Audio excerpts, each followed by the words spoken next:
Hello everybody, my name is Louis Lacal. This month, we will go into the deep dark crevices, down the tunnels of hell, search for the power of the cross, and drain the dark muddy lakes of hell for the best horror films for your viewing pleasure. We will review and discuss two great underrated films and the genre that they are a part of. In this month's Man Bites Retro Halloween edition.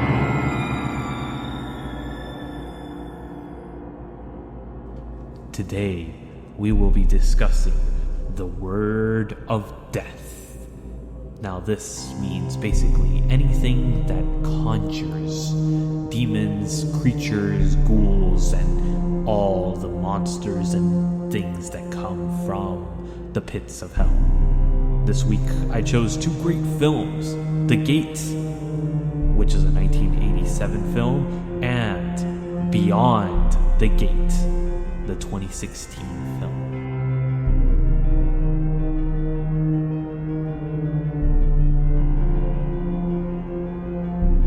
There is a passageway to the most evil place you can imagine, a gate behind which the demons wait to take back what was once theirs.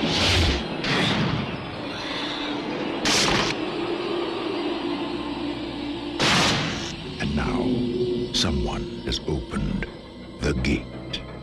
There's this weird tearing sound. There is the decomposed corpse of her dead father. Oh no. He's tearing out hair by the hands.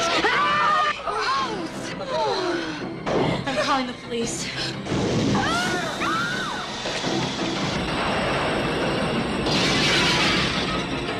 You got demons.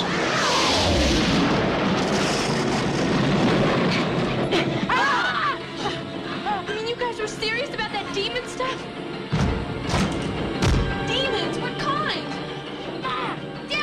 You've been bad!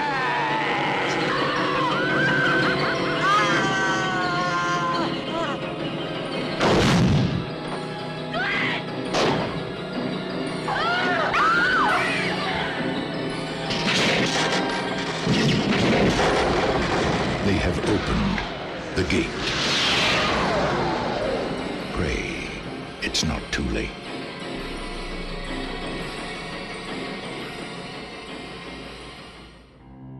So the synopsis of this film is pretty much the parents leave these two children and their friends that are staying over alone. And they just got their tree in the back torn down, which is never a good sign in a horror film because you know shit's always going to go down, and the parents leaving, that's just it's the cliche horror thing that they do. But this film does an interesting job for a very low budget. Honestly, this is a pretty low budget for the 80s especially, but the effects are incredible and stand up so well. But we'll get to that in a minute. So the synopsis goes that basically these two kids are left alone and shit starts getting real. Shit starts getting real quick, because one of the children, which is the aforementioned Stephen Dorff, actually unleashes the gates of hell, unbeknownst to him, obviously. And his friend is this really dorky dude that looks like the kid from he looks like the kid that makes out with the lifeguard from The Sandlot. And pretty much he opens the gates of hell, but his friend so happens to be a metalhead because his mom died, and they kind of attribute the mom's death to metal. It's 1980s horror film. It doesn't need to make sense. They need to, these people are freaking 40, 50-year-olds trying to make sense of music, modern music. So, the links are kind of wonky and all that stuff always, but you could see where it's coming from, and it becomes a cliche in horror films after this. But they find a way to open the gate even further than they thought they could, and the sister, which the older sister is the one that's taking care of Stephen Dorff's character,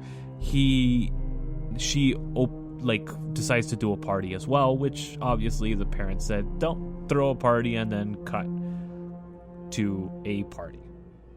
You know, another cliche, but a fun cliche, because it actually ensues the whole madness that actually escalates quickly becomes because of that party. They're able to cast out the gates and open the gates from the hole that was left by the tree that was removed in the backyard. Now, as soon as everybody leaves from the party, all that's left over is the sleepover crew, which is two of his sister's friends, which are really annoying, and they have the most bizarre hairdo. It looks like something out of Something About Mary. It's like they stick cum on their hair or something. You know, it's really messed up and all. What? Even in the 80s, that's bad hair. And then the dorky friend, which is staying with him too. And they kind of go about the normal cliches in the horror movie. They kind of give away the hints of what they're going to use to potentially destroy the demons, and the story, the behind stories of what might actually happen throughout the plot of the film. They really go into pretty much foreshadowing everything that will happen in the rest of the film. And it's predictable, but it's fun. There's something charming about this film. And that happens with these stop motion characters. Or I thought that they were stop motion, but upon further research, I actually found out that the demons were played by actors in rubber suits, and it was shot in forced perspective, which is even more fascinating and more interesting, because I thought that was stop motion. It looked really, really good for stop motion, and just the fact that it's rubber suits makes it even better. And the fact that it was rubber suits in forced perspective, that just, there's no skill and art like horror movies from the 70s and 80s, dude. There's something about those creature features and the artwork that goes into these things that makes these movies so interesting and stand up 40 years later, still able to hold up, and still, like, these effects still look good. This is not a horror movie that scares you. It's not gory, but it is. It's a PG-13 film, but it doesn't hold its punches. There's some head decapitations. There's collapsing of heads. There's zombies in here, which the zombie that comes out is really cool. And ironically, I found out that it was actually about to be played by Nicolas Cage, but then he picked up the film Moonstruck, so wasn't able to sign on to do the film. But Nick Cage almost played that role, which would have been even freaking funnier. And the fact that if he would have turned down Moonstruck for this film, that just would have been brilliant and hilarious and kind of consistent with Nick Cage, his career at this point. I just really enjoyed this film. This film, from the artistry of the special effects, it is really good and really way above its pay grade, I think. The special effects in this are pretty spectacular and still hold up. The film still looks good 40 years later. It looks like something that was shot recently to look like the 80s, which is pretty awesome. I honestly, when I saw this initially, I thought that it was like, oh, it's a throwback movie, but it was shot recently. Cool. It was actually shot in 87, and it has a sequel in 1990 actually called The Gate 2, which I haven't seen because it's not streaming anywhere, but this is actually really good. I give this film, honestly, probably an 8.5 out of 10. I really enjoyed this film, and it is a good one to include with your kind of summoning the dead vibe and all that stuff. And it's definitely a word of death film. It's everything is cast. It's all hinging on wordplay and casting these demons forward and back. So I really, really enjoyed this, and please stay tuned after this quick commercial break, and we're gonna come back with not only the second review, but kind of an overview of what I personally love about this genre of horror.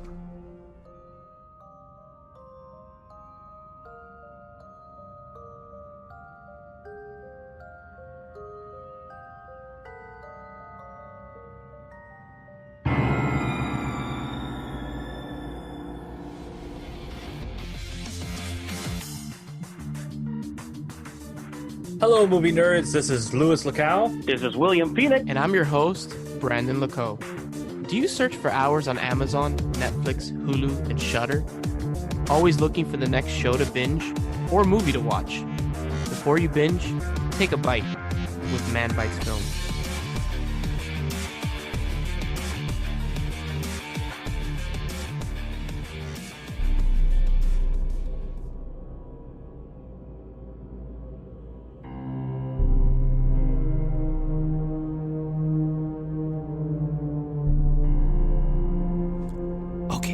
So, Word of Death is kind of like, it's my own self-proclaimed title for this genre, but it is pretty on point.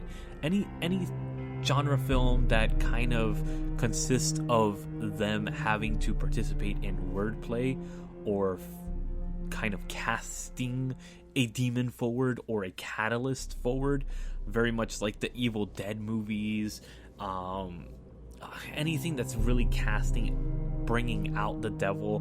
The Ninth Gate fits into this as well. There's a bunch of movies, honestly. Anything that's pretty much like a demonic possession that is brought forward by a reading of a text, or zombies come forward from it, or even like actually like getting things possessing others, which Deathgasm is one of the movies that brings that out. There's a lot of films, honestly, that have this genre, and this genre goes back to, I think, the Middle Ages, where the superstition of, if you used the Bible in certain ways, or holy books, holy scriptures, quote unquote, then you're able to bring out either evil or good. And in some cases, it gets transformed into bad things. If you say certain words in Latin, which Latin becomes this kind of dark occult thing, but in reality, the Bible was written in Latin, if you think about it. So it's not that. It's just, it has this kind of vibe to it, antiquity vibe to it. And if you use these series of spells or series of words, these powerful words, you're able to bring forward death and decay and calamity and horror that comes forward. So that's what the genre that I want to talk about right now. A lot of these films are all revolving around a creature that comes forward, or a cast of creatures, or a legion of creatures. See what I did there? So these legion of creatures actually come forward, and these are the death, the horror, the destruction, and all these movies kind of hinge on this. One of my favorites, personal favorites, is Dead Alive and Evil Dead. That's just the epitome of what this genre is. I didn't want to do something so stereotypical. I wanted to go find really obscure movies that people didn't know about, kind of, for this genre. So Evil Dead, obviously. Ash cast this book, the Necronomicon, and he reads from it, and out come the dead. And the legion of them. They possess anything and everything in front of them, and they kill all, which is fucking great, and such a fun film enjoyable as hell, and it's all about bringing forward the dead and bringing out the dead people all around this area that they read the book in front of. And I think that's fascinating because that goes back to early beliefs of our cultures and Western cultures in particular, that actually say, like, if we say these series of words, we could bring out our dead, bring them back. Or very much like the Celtic mythologies and stuff like that, the wizards and all that stuff, that they're able to bring out and bring back people that died, necromancers and all that such. And I think that's a fascinating belief in horror, because obviously horror is about the horror of humanity and ourselves in a lot of ways, and it's very introspective, I think, because if it's that it shows that humanity doesn't want to allow death to happen. And I think death is very important. We have to allow ourselves to release people and release the burden of people sometimes. I think it's very important, and in so many different ways, honestly. And I think these films capture our fear of death, which is very inherent in all humanity. All humans are afraid of death. All creatures are afraid of death, honestly, for the most part. They don't just willy-nilly go into death's doorstep or cast themselves in a place where they could actually easily die. So, there is that inherent fear of death. And our biggest fear is of the unknown. What comes after death? And can people really bring others back to life? Other films that capture this is like Reanimator and such like that actually do an amazing job of this, because what happens if we bring somebody back from the dead? Are these zombies? Which is a whole other subgenre as well. Are they, somewhat coherent? Or are they going to become demons or angels or whatever, And does that take over the body of the person that you're bringing back? Even in old Celtic mythology, the summoning of the dead, the necromancing, was all done by wizards, quote unquote, or mystics. And by doing so, you're casting evil forward. And this is where the horror element has actually always been, because these are evil creatures that are being brought forward, and they're taking over the possession of the dead corpse that is not going to be back. It's not going to be that person that you loved and that you wanted to see. I think that's a fascinating subject. So the next one that I want to go into is Beyond the Gate, which is exactly that. So we'll be right back with a review of that. Hey, what if he's okay? What do you mean? I mean, not dead. It's been 7 months. If he's out there, it's not our problem anymore. Look at this place. Your dad really did a good job keeping it up, huh? Yeah, well, not much could pull him out of here. Do you have Dad's keys to the office? What do you think's back there? Guess we'll find out. This is momentous. Shut up.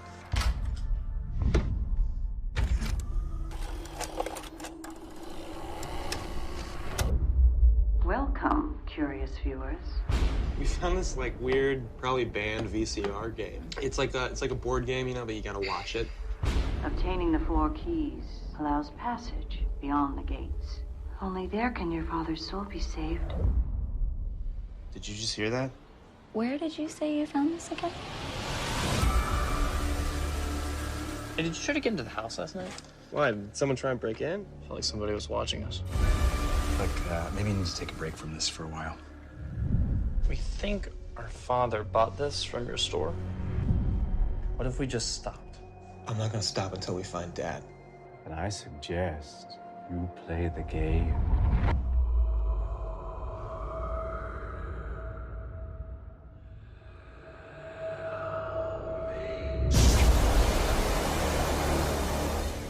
Where the hell did this come from? Find your father. Take the final key and become one with your new reality.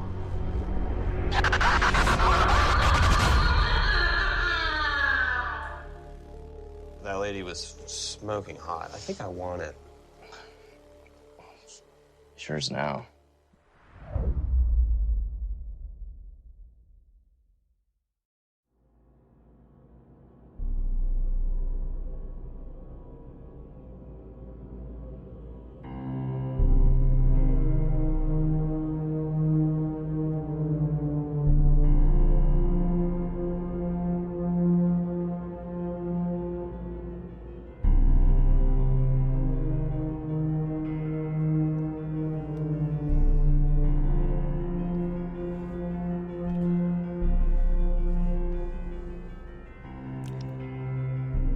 Welcome back, everybody, and the last film I would love to discuss with all of you and bring to you is Beyond the Gate.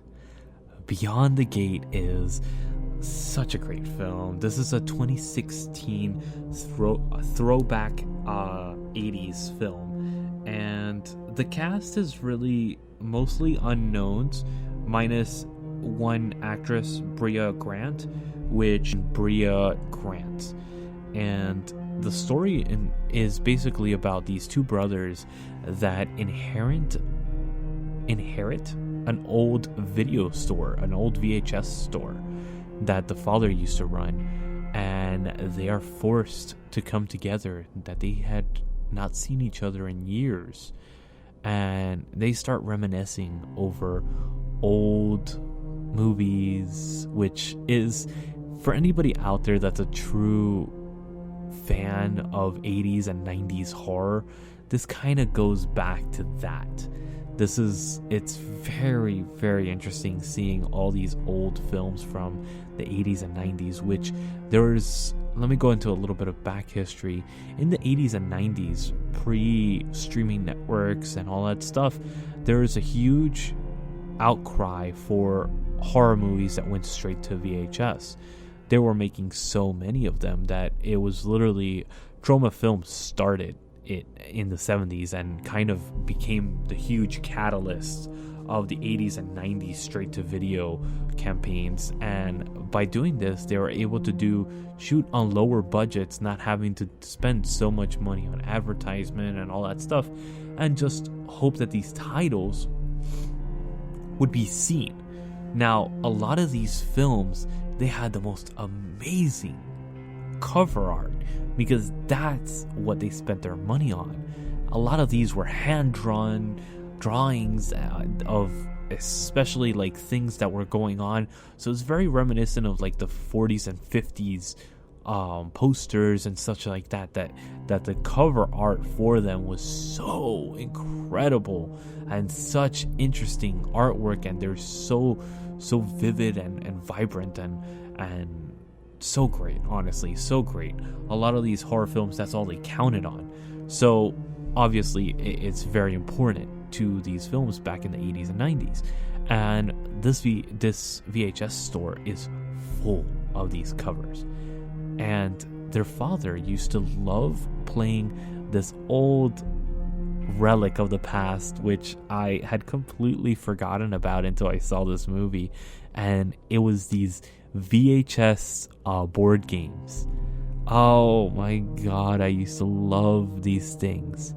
So their father used to love them too, and they start reminiscing about these, but they encounter one that they had never seen before.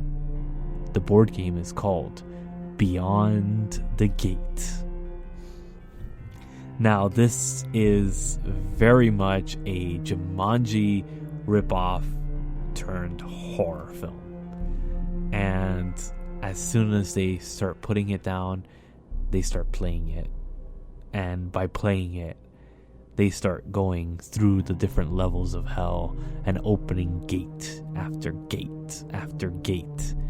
And this film is so reminiscent of Poltergeist, of Jumanji, just on a different level. It's a little bit more different. It's a dark version of that. Imagine Hellraiser mixed with Jumanji, if you could ever fathom that. It's so great and so fun. This is very much reminiscent of 80s. This is a huge throwback to 80s films back in 2016. And runs about an hour and a half, so it's not long, and it really doesn't feel long. It goes very quick. And this, you could tell this director loves classic horror films. Scattered throughout the film is so many great little nuanced moments and interactions with the characters. It's very well acted, I think, in my opinion. The effects are throwback effects, so they are very cheesy, very campy, but it's done well. That it keeps you on your toes, keeps you entertained, and it's just overall a fun time. And I personally really enjoy this film. I kind of stumbled across it on Netflix on one of these like binge weekends that I just decided to stay in and decided to just go deep diving into horror films, and stumbled across this, and I was like so pleasantly surprised. I just fell in love with the feel of it. It has this thing that just drags you in, and it makes you feel for the characters and also just the story that's being told in front of you. So I personally give this one an 8.5. I definitely recommend it as a horror film to watch with buddies. You can even make a drinking game out of it, and just within the first 10 minutes, you know what the film's going to be about. You know what you could start drinking to, and you can start playing the game to, and have fun with it, man. This is such a great movie. So again, Beyond the Gate. And it's a 2016 film, runs about an hour and 20 minutes, and it's a fun watch. So I hope you guys really enjoyed this first episode of this month's retrospective on horror films and each of the subgenres that I decided to go and highlight. My name is Louis Lacal, and I hope that you really enjoyed this episode. And stay tuned next week for another fun-filled episode in which we'll explore another genre of horror.